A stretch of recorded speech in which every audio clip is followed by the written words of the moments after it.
দেশের ৭ অঞ্চলের ওপর দিয়ে দুপুরের মধ্যে ঝড় বয়ে যেতে পারে বলে জানিয়েছে বাংলাদেশ আবহাওয়া অধিদপ্তর।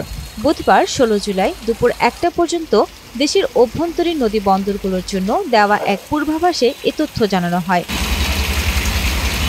পূর্বাভাসে বলা হয়, খুলনা, বরিশাল, পটুয়াখালী, নোয়াখালী, কুমিল্লা, চট্টগ্রাম ও কক্সবাজার অঞ্চলের ওপর দিয়ে দক্ষিণ বা দক্ষিণ পূর্ব দিক থেকে ঘন্টায় ৪৫ থেকে ৬০ কিলোমিটার বেগে অস্থায়ীভাবে দমকা বা ঝড়ো হাওয়া সহ বৃষ্টি অথবা বজ্রসহ বৃষ্টি হতে পারে। এসব এলাকার নদী বন্দরগুলোকে ১ নম্বর সতর্ক সংকেত দেখাতে বলা হয়েছে।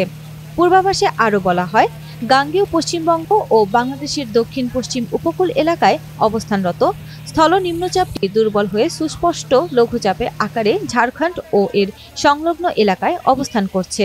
এর প্রভাবে উত্তর বঙ্গোপসাগরে বায়ুচাপের তারতম্য বিরাজ করছে।